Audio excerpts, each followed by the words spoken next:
Question: are you allowed to purge a temple?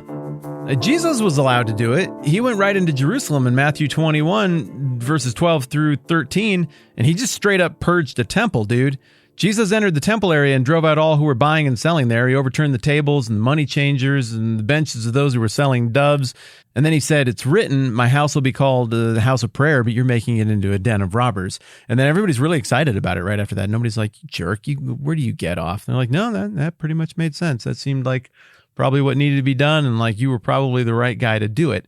But what about the actual moral example for you and me? That would seem to be the last outstanding question. Now, maybe you've heard people invoke this passage in conversations that you've observed about civil disobedience, or how much protesting we ought to do, or what protesting ought to look like, or whether it's okay if somebody's really, really, really wrong to physically hurt them or to smash up their stuff. And if you have heard it invoked in those kind of conversations, maybe you've come away scratching your head like, man, it's just weird though, because all the other things that Jesus did weren't like this. But then you get this one, and it's like you can pretend that this wasn't in the Bible. I mean, it's on all four of the Gospels.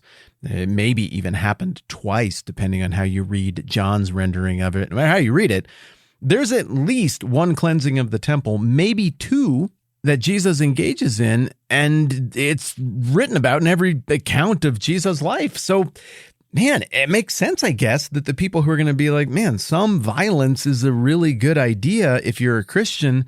Sometimes things are just so screwed up, bro, that you just got to smash some things. And like, look, hey, sister, sometimes you're going to go into a situation that is so unjust and so wrong, and you're just going to know that it's wrong, that you might actually need to hurt some people or fashion a whip and hurt people because Jesus did it. Is that compelling, though? Is that satisfying to you? For me, man, it doesn't go down quite right. That rationale for using this passage to be like, some violence in the name of God is probably a good idea, the needle scratches on the record a little bit. So I want to explore that for a second here before we move on to the next passage next time around. Here's what I think the big difference is between Bobby and Kyle going out to destroy some stuff in the name of God or hurt some people in the name of God because they saw some things other people were doing that they thought were wrong or a bad idea. The big difference between them and Jesus is that, well, it's them and Jesus.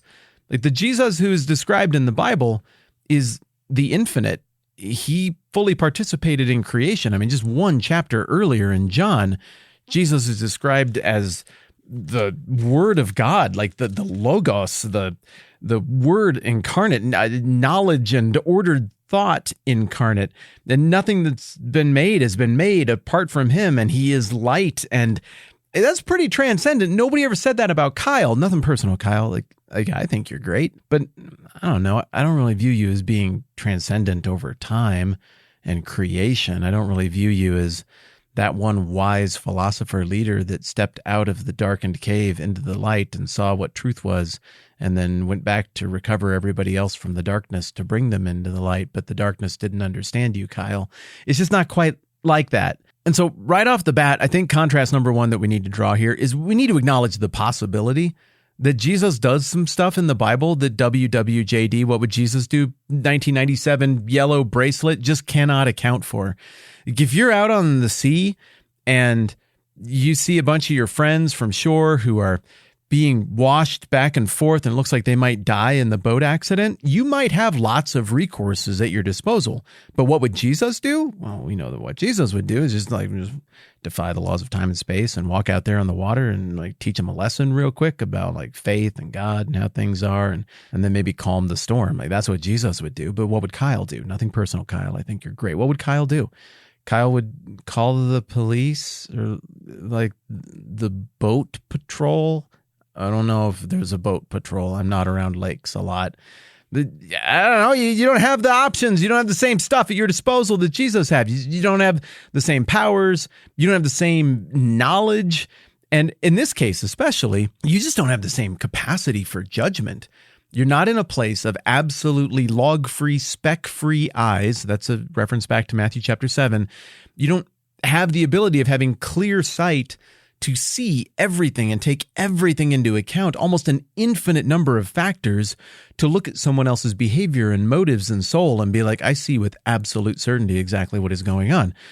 Jesus does have that capacity, and it would seem in a justifiable righteous anger, justifiable not because I also see how bad that coin changing was. I mean, it seems exploitative and bad, but I don't know for sure, like, if you shouldn't do that or not. I'm just not positive. Seems dumb.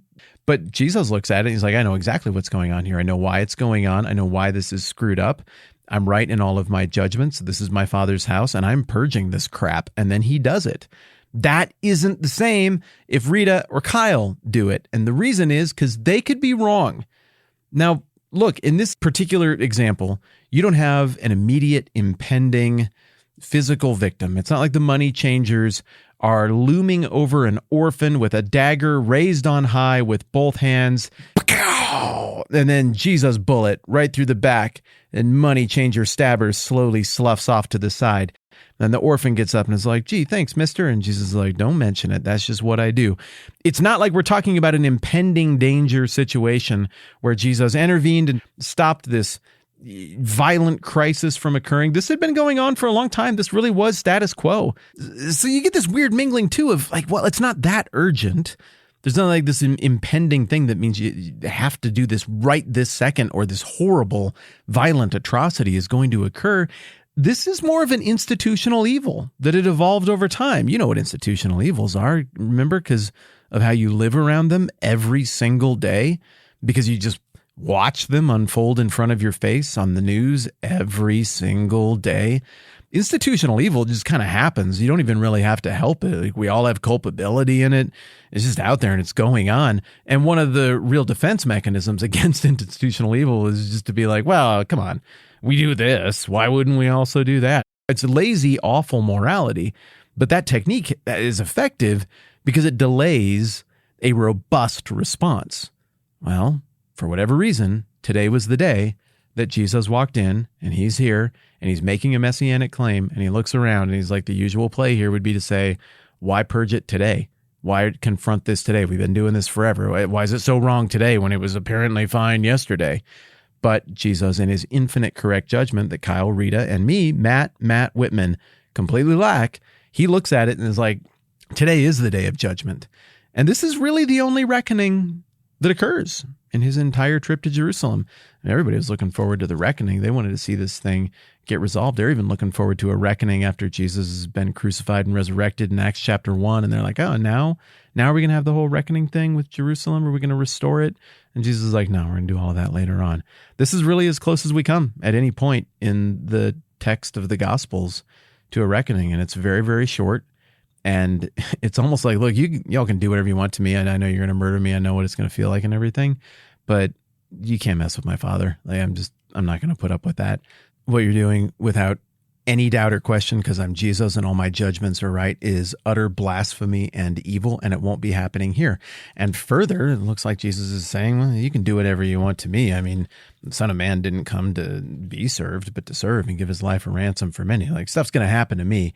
I get it. That works. But I do have a problem with what you're doing to the little children, because I tell you the truth that unless you change and become like these little children, you're never going to enter the kingdom of heaven. Therefore, whoever humbles himself like this child is greatest in the kingdom of heaven. And whoever welcomes a little child in my name welcomes me.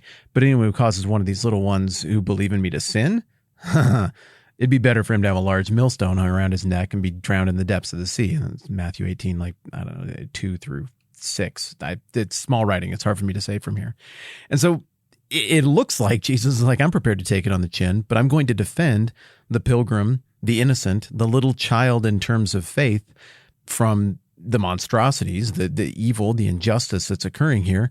I'm going to break down this barrier that is occurring, that you are putting up, this impediment that you're making between those little children and God.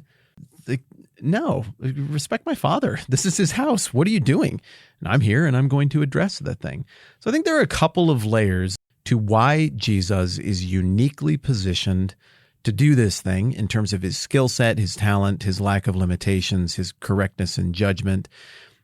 But I also think there are a couple of reasons that he's justified in doing these things in ways that we're not, that are unique to the moment. what's being illustrated, what he's doing, this singular one-time only deal that is God in the flesh on the planet, resolving the human condition, rectifying these things, it's unique. And so what I see is just a matter of hours later, Peter tries to imitate Jesus. And it's like, oh, are we wrecking stuff now? Like, are we hurting people and flipping over tables and breaking things? Because I crack knuckles. That is kind of what I'm good at. So I have a sword. Who wants to lose an ear? And Peter, in a minute, he's going to go swinging around swords and chopping off people's ears, trying to make a point and be violent. And that'll end in his embarrassment and humiliation. And we'll get to that later on. Jesus is quick to say, no, we're not doing that. What seems pretty evident is that while Jesus demonstrates unbelievable restraint and not lashing out, killing people, bringing in angels to inflict a judgment, smiting people, he resists all of that. He's here because the kingdom is of a different world. He represents the long-sufferingness of God. He represents God's investment in the redemption of people and that which is broken. And what I don't think we're seeing here is an exception to that, by which he's like, well, we're not going to use violence to advance the kingdom unless you're really mad. And for that, I just go back to Micah 6:8. I mean, think about if you had a chance to talk to God, what would be the questions you'd ask about this life? I guess one of the top 2 or 3 for me would be like, what's my quest? What do you actually want me to do? What's the really, really big stuff here? And the answer is right here, Micah 6:8. He showed you, oh man, what's good. What does the Lord require of you? To act justly, to love mercy, and to walk humbly with your God. Okay. Well, mercy and justice sometimes require action. And so I think that is more of a justification for sometimes stepping into the fray, even being prepared to be hurt or lay down your own life or at great expense to yourself, do what is right and just with kingdom values and in the defense of justice or in the act of mercy. What I think we're seeing here with Jesus in Matthew 21 is something that is more messianic, more prophetic, more of an in-house issue with people who, by their actions, Jesus judged to be effectively rejecting the God who they claim to be worshiping and putting up an almost impenetrable impediment, keeping people from encountering the God who lived right there in that house, waiting for them. This is a little longer conversation today, and I'm content to let it be like that because I didn't write anything down. You're probably like, yeah, we can tell. You didn't write anything down. That's very evident. But mostly I just wanted to process this thing through for myself and with you, because I do think it's a valid question. I do think we live in a time where the tension feels like it's ratcheting up, and where if we can find any justification, regardless of what teams we align with, to go and take bold moves and even occasionally violent moves, we seem to be having no trouble finding justifications for that. And so I guess I would urge us to proceed with caution in using the example of Christ in this passage to justify such a thing. So he's doing the big, brave, big swing stuff to make this thing happen. But clearly what kingdom citizens are called to are kingdom values. Make of that what you will, my friends. Kyle, I'm sorry for all the things I said about you in this episode. I'm Matt. This is the 10-Minute Bible Hour Podcast. Let's do this again soon.